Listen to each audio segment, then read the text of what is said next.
Okay, so the nitrogen cycle. The nitrogen cycle relies on bacteria for most plants to access nitrogen. Most of our nitrogen is available in the atmosphere in the form of N2, but plants and animals can't use nitrogen gas to build proteins and DNA. So legumes have a symbiotic relationship with bacteria that live on their roots, and these bacteria are nitrogen-fixing bacteria. Other plants have to rely on nitrogen-fixing bacteria in the soil. These nitrogen-fixing bacteria transform nitrogen gas into ammonium, at which point the ammonium is then transferred into nitrites transformed into nitrites by a nitrifying bacteria in the process of nitrification.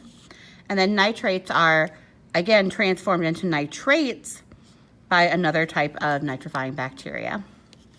Nitrates are the form that's most easily used by plants.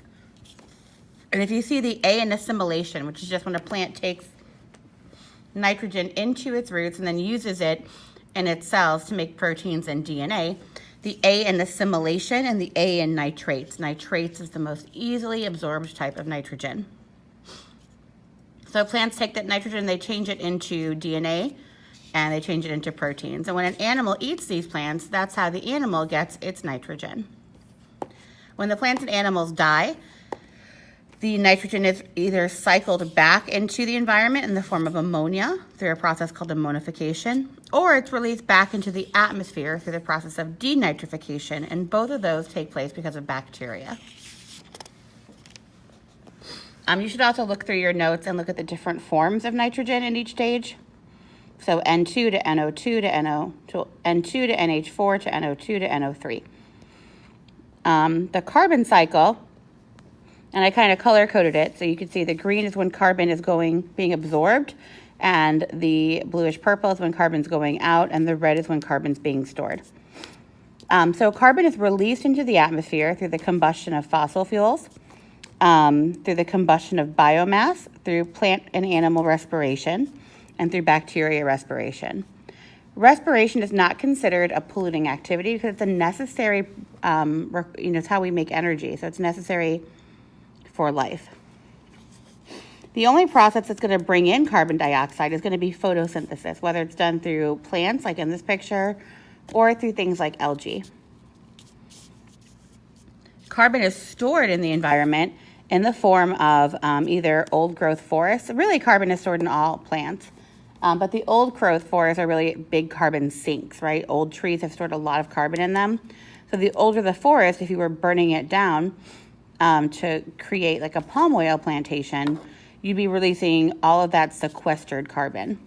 The ocean is a large carbon sink. Limestone or sedimentary rock is a large carbon sink. The calcium carbonates in the marine shell organisms store carbon. Fossil fuels, until we started to dig them up and burn them, they were sequestering carbon in an excellent way. But now we burn them, so we're releasing all of that back into the atmosphere. Things like peat and permafrost, they're all sequestering or storing carbon.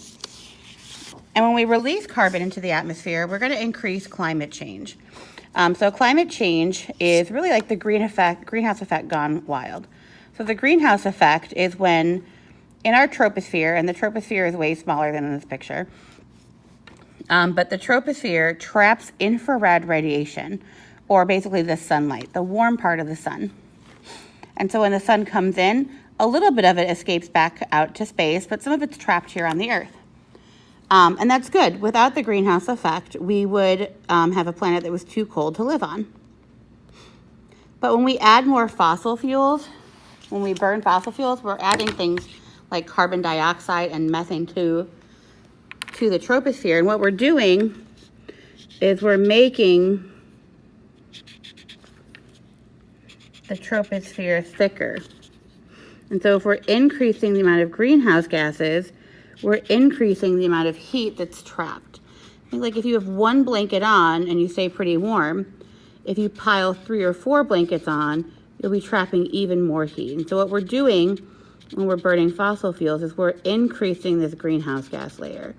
And that's trapping even more heat, which is making the planet even warmer.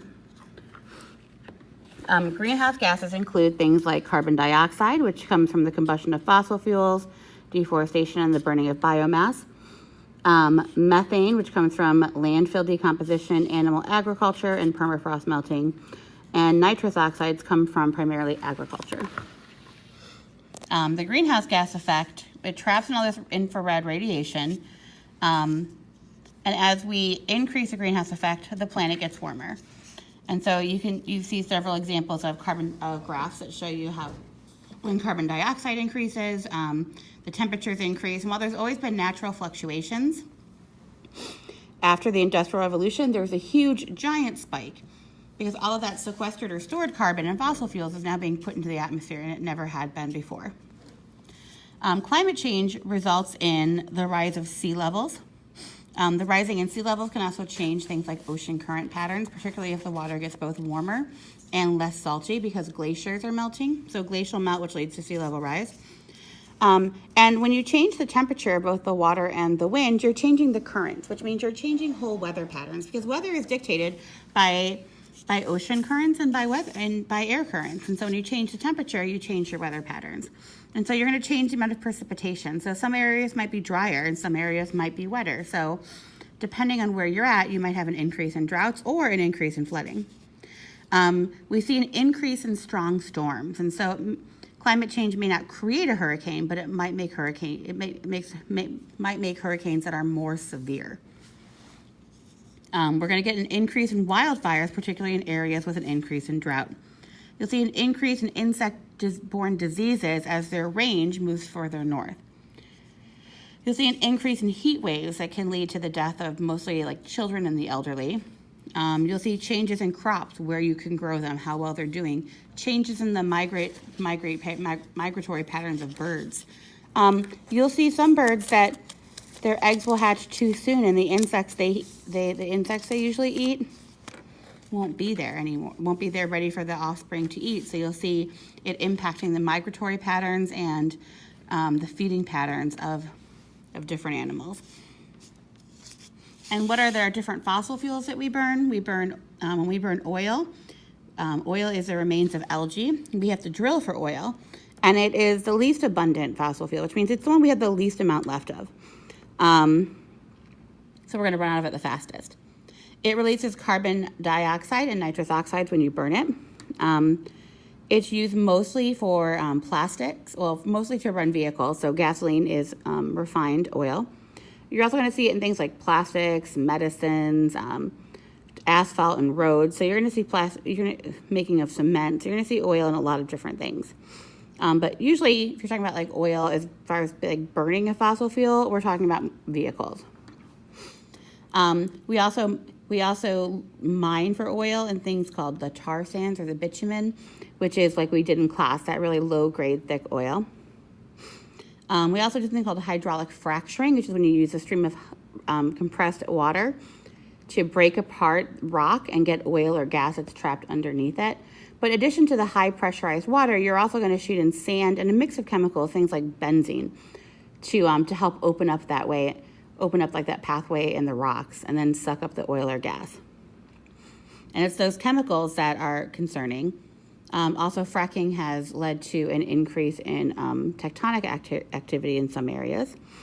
And one of the big problems with oil, other than climate change, would be oil spills. And there's more oil spills on land than there are in water. But we often think of catastrophic oil spills, like the BP oil spill. Coal is the remains of plants that are compressed over many years with both heat and pressure. When you burn coal, you release carbon dioxide, nitrous oxide, sulfur oxides, mercury.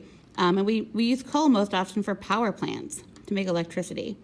Coal is mined, so all the problems you associate with mining, things like erosion, deforestation, that all has to do with coal as well. And when you look at mining coal, you also have acid mine drainage, primarily because of your sulfur oxides and your sulfur-eating bacteria. So that basically, as you get runoff from a coal mine, it's going to be more acidic. And then you get natural gas. Natural gas releases carbon dioxide. It's the remains of algae under even more heat and pressure. And we mostly use natural gas for heating homes and cooking food in homes. All right, some of the major environmental laws. NEPA is the act that created the Environmental Protection Agency. The Clean Air Act, which has been modified, regulates those 6 criteria pollutants we talked about. So sulfur oxides, nitrous oxides, mercury, lead, particulate matter, and carbon monoxide. And regulating them includes things like using electrostatic precipitators to reduce the amount of particulate matter and soot put into the air, scrubbers to reduce the amount of sulfur oxides and particulate matter that goes into the air, and things like that. We have the Clean Water Act that regulates and enforces the discharge of pollutants and toxins into water sources, so like industrial waste into water sources. And it's also going to regulate wetland destruction and the building of a new wetland. The Pollution Prevention Act requires facilities to reduce pollution right at the source. The RCRA Act is the Management of Solid Waste. It's also referred to as the Cradle to Grave Act. The Safe Drinking Water Act allows the EPA to set the standards for drinking water quality. The Law of the Sea is an international treaty, and it sets rules for the use of the ocean. The CERCLA Act is the Emergency Response and Cleanup of Hazardous Substances, or the creation of Superfund sites. The Montreal Protocol is what banned CFCs, which were causing ozone depletion. It's one of our most successful international laws. And then we have the Kyoto Protocol and the Paris Accords, both having to do with climate change, both which the U.S. We signed this one but never ratified it. We signed this one, but as a country are trying to get out of it now. The Taylor Act, and these mostly regulate CO2. The Taylor Act regulates the grazing on federal lands of cattle. Your CITES Treaty, CITES bans the hunting, capturing, and selling of threatened species at an international level. The Endangered Species Act protects endangered or threatened species and migratory birds. And the Lacey Act prohibits the transportation of illegally obtained animals across state lines and mostly focuses on endangered or invasive and other harmful species within the U.S. today.